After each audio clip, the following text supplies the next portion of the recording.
लगना रसूलुहुन नबियुल अमीनुल मतीनुल मुबीनुल करीम व नहनु अला ज़ालिका लमिनश शाहिदीन व शाकिरीन वल्हम्दुलिल्लाहि रब्बिल आलमीन। इंतहाई अक़ीदत व मोहब्बत के साथ सबसे पहले हम और आप गुंबदे खदरा में आराम फरमाने वाले आका व मौला हुज़ूर पर नूर शफ़ी यौमुन नसूर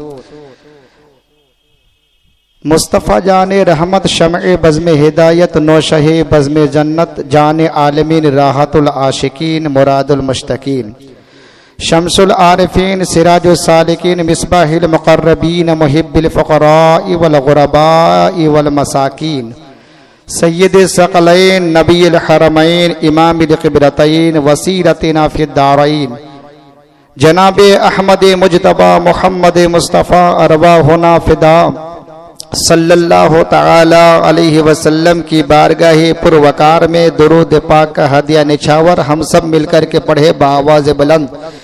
अल्लाहुम्मा सल्लि अला सय्यिदना व मौलाना मुहम्मदिन मादनिल जूद वल करम व अलैहिल किराम व बारिक व सल्लिम सल्लु अलैहि सलातु व सलामन अलैका या रसूल अल्लाह अस्सलातु वस्सलामु अलैका या हबीब अल्लाह सल्लल्लाहु तआला अलैहि वसल्लम। मुअज़्ज़ज़ सामीन, नबी सरवरे रसूल वली है, इमाम अहले सुन्नत मुजद्दिद आज़म अशाह सरकार आला हजरत रज़ियल्लाहु तबारक व तआला अन्हु का मशहूर ज़माना कलाम है कि नबी सरवरे हर रसूल वली है, नबी राज़दारे मअल्लाह अली है बेताब जिसके लिए अरसे आज़म, है बेताब जिसके लिए अरसे आज़म, वो उस रहरवे लामका की गली है। नकीरैन करते हैं ताज़ीम मेरी, फिदा हो के तुझ पे ये इज्जत मिली है। और तेरे चारों हमदम हैं यक जान व यक दिल, तेरे चारों हमदम हैं यक जान व यक दिल, अबू बकर फारूक उस्मान व अली है, अबू बकर फारूक उस्मान व अली है। करूं अर्ज क्या तुझसे ए आलमे अंसर, कि है तुझ पर मेरी हालत दिल खुली है। तमन्ना है कि फरमाइए रोज़े महशर, तमन्ना है कि फरमाइए रोज़े महशर, ये तेरी रिहाई की चिट्ठी मिली है। तेरे दर का दरबार है जिब्रील आज़म, तेरे दर का दरबार है जिब्रील आज़म, तेरा मदा खां हर रसूल वली है। मुअज़्ज़ज़ सामीन, महीने के मुनासिबत से एक आयत करीमा आपके सामने रखा है। इन्नल्लाह मआना, कि बेशक अल्लाह हमारे साथ है। बरवायत मौला कायनात अली मुर्तदा शेर खुदा रज़ियल्लाहु तबारक व तआला अन्हु बयान फरमाते हैं कि इस आयत करीमा का जो मजहर यारे गारे मुस्तफ़ा सैयदना अबू बकर सिद्दीक, तो तमाम इंसानों में अंबिया के बाद सबसे अफजल वो आला है। और नबी पाक साहिब औलाक सल्लल्लाहु ताला अलैहि वसल्लम की बहुत ही चहीते और महबूब मरऊब है। अल्लाह के रसूल सल्लल्लाहु ताला अलैहि वसल्लम ने आपको जो खुलूस, आपको जो मकाम वो मर्तबा अता फरमाया, वो आपकी दिल की कैफियत की वजह से। महबूब इलाही रदियल्लाहु तबारक व ताला अन्हो की एक बात हमें याद आती है। आप कहते हैं कि अबू बकर सिद्दीक रदियल्लाहु तबारक व ताला अन्हो का जो दिल है वो अर्शे आजम से भी बड़ा है। तो किसी ने अर्ज की कि हुजूर अल्लाह का अर्श इतना बड़ा है और सिद्दीक का दिल भी उससे बड़ा है, ये मकाम और मर्तबा आपको किस बुनियाद पर हासिल हुआ? तो महबूब इलाही रदियल्लाहु तबारक व तआला अन्हु फरमाते हैं कि सिद्दीक को जो ये वरूज और इर्तिका व सरफराजी व सरबलंदी जो हासिल हुई है, ये नमाजों से नहीं, इबादत से नहीं, रियाजत से नहीं, बल्कि उनकी दिल की कैफियत की वजह से अल्लाह ने ये उरूज अता फरमाया, उनके खुलूस की वजह से ये मकाम अता फरमाया। अब जाहिर सी बात है कि एक बाकमाल उस्ताद जो बेशुमार खूबियों का जामे है, उनको ये इख्तियार है कि अपने जिस शागिर्द के अंदर जो खूबी पाता है उसी के साथ उसे मुमताज बना देता है। असर हाजिर में हम मदारिस अरबिया के अंदर देखते हैं, बच्चे पढ़ते हैं, हर बच्चे काबिल नहीं होते। उस्ताद देखता है कि जिस बच्चे के अंदर जो क्वालिटी, जो खूबी होती है, उसी में उसे चमका देता है। अगर किसी के अंदर नात खानी की सलाहियत होती है तो नात खानी में उसे चमका देता है, शायर बना देता है, नात खा बना देता है।